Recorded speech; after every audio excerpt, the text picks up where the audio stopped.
नमस्ते future chemists. आज हम केमिस्ट्री के एक इंपॉर्टेंट टॉपिक राउल्स लॉ के बारे में बात करेंगे। आप सोच रहे होंगे ये राउल्स लॉ क्या भला है? चिंता मत करो, मैं इसे आपके लिए आसान भाषा में समझाऊंगा। चलो शुरू करते हैं।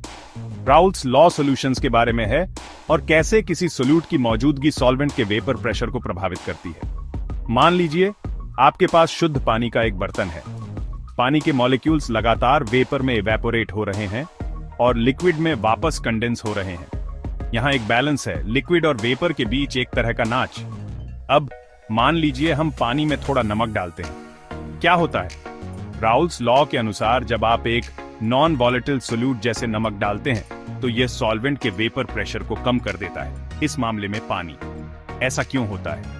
क्योंकि सोल्यूट पार्टिकल्स लिक्विड की सरफेस पर जगह घेर लेते हैं, जिससे सॉल्वेंट मॉलिक्यूल्स के लिए वेपर फेज में एस्केप करना मुश्किल हो जाता है। सीधे शब्दों में कहें तो कम पानी के मॉलिक्यूल्स इवेपोरेट हो सकते हैं, इसलिए वेपर प्रेशर कम हो जाता है।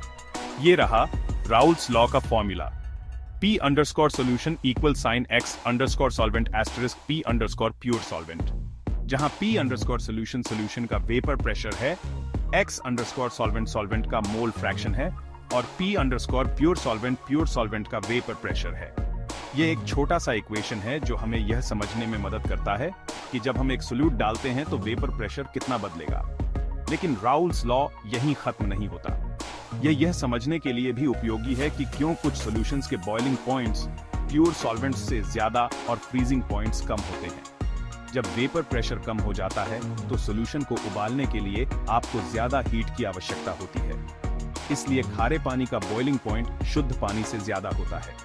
इसके विपरीत फ्रीजिंग के लिए कम वेपर प्रेशर का मतलब है कि सॉल्यूशन कम तापमान पर फ्रीज होता है। तो अगली बार जब आप पास्ता बना रहे हों और उबलते पानी में नमक डाल रहे हों तो राउल्स लॉ को याद रखें। यह सिर्फ स्वाद के बारे में नहीं है, यह काम पर केमिस्ट्री है।